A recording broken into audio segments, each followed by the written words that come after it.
Hi, and welcome to Scott Roche's Omniverse. Today's episode is Dr. Linn and his amazing chronographometer. I love a good time travel story, and while I don't promise that this is a good time travel story, I do think it is at least an interesting take on a time travel story. The main character in this story is my creation.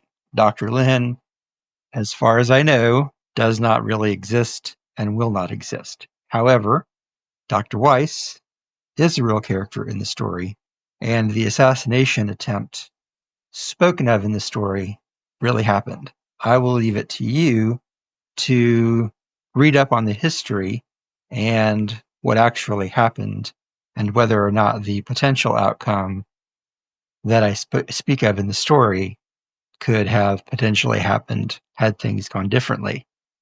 One of the things that I like about time travel stories when they touch upon historical events like this is it's an opportunity to learn about real historical events. So I hope you enjoy this. It's a short story this week, and by that I mean a super short story. Hopefully next one will be longer, and I hope you enjoy it. Dr. Linn and his Master Chronographometer by Scott Roche. Dr. Linn looked at his Master Chronographometer, which showed he'd arrived at the appointed place and time. He had no doubts, of course, since he'd invented and perfected the technology. Now it was a matter of doing what he'd come here to do. He was kitted out as an early 20th century American, as best their scarce records could tell them. It had taken him a lot of time to decide which event he'd try to prevent first. There were so many. He decided he'd start small. The weather in this part of the southern United States was hot and humid, even at the beginning of September. Knowing it would be, he'd worn a linen suit common to the period. He'd also worn a badge of prestige on his arm. There were quite a few people on the street, but Linn had known precisely who he was looking for. He had burned the young man's face into his brain. He crossed the street, coughing as unfamiliar exhaust fumes attacked his lungs. How people lived like this he could never understand. There, underneath a street lamp, stood a bespectacled young man. His dark brown hair parted down the middle. This was Linn's target. "Excuse me, sir, are you Dr. Carl Weiss, Sr.?" Linn's accent must sound foreign, given the study of a language no one spoke anymore.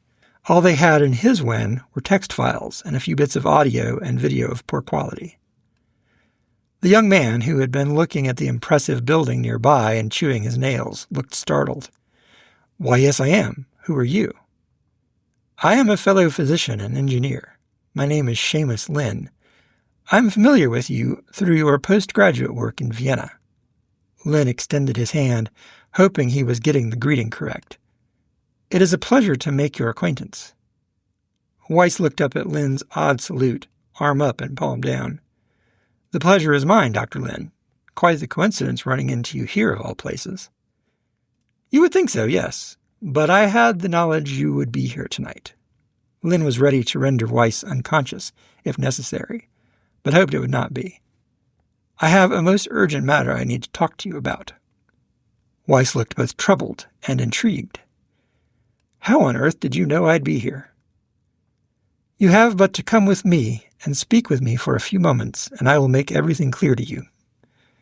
Linn's hand went into his pants pocket, resting on the stunner he carried. "I have business of my own that's quite urgent, and I'm reluctant to skulk off with a stranger who might have a pocket pistol." Weiss glanced down to where Linn's hand was buried. "Then I must tell you what I know." Linn pulled his hand out slowly. "I know that tonight you will enter that building and have a confrontation with Senator Long. I do not know what your intentions are, but I know you are armed. I also know you won't leave that building alive." For each phrase Linn uttered, Weiss's eyes got bigger. "I have no ill intentions towards the senator. I have no idea why you think you know these things. I was planning on going in there to talk to him. His policies have harmed our fair state, and I wish to have my voice heard." High color appeared on Weiss's cheeks. He was passionate about what he'd said. "I must speak frankly, then. Your words with him will no doubt result in an argument, and furthermore, both you and Long will die as a result. Your good intentions will be spoiled. Linn reached out to rest his hand on Weiss's shoulder. I believe you are made for greater things than to die tonight. Are you some kind of spiritist or astrologer who claims to know the future? Weiss shrugged away from the hand on his shoulder. No, I am a man like you, one who believes in science. Linn looked at his Master Chronographometer, which looked like an oversized pocket watch, and saw it was just past 9 o'clock.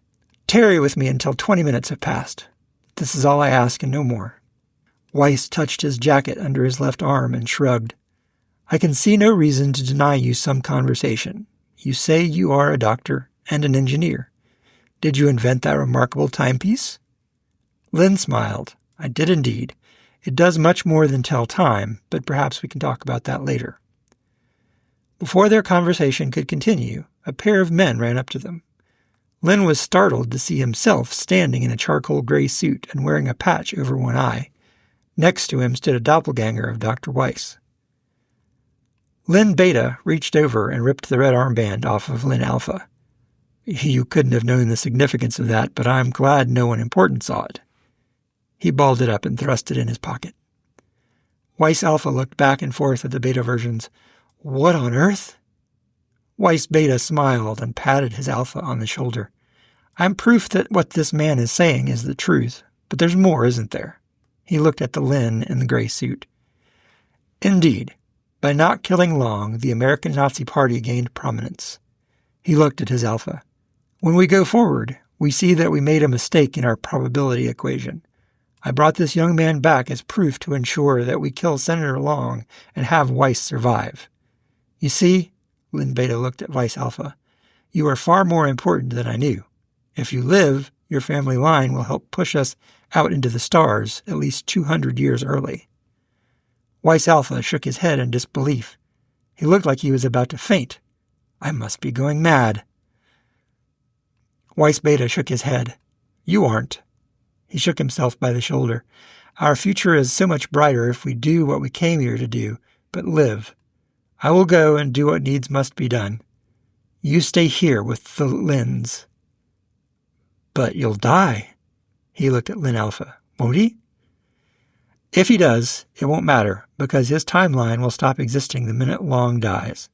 If he doesn't die, I'm not sure what will happen to him. I may take him back to my time for study. This is all new science. All I know is, you must live. Linn Alpha nodded at Weiss Beta. Go and do what you came here for. The two Linns and the one Weiss watched as the young man out of his own time ran up the stairs to the State House. The fate of all their futures hung in the balance.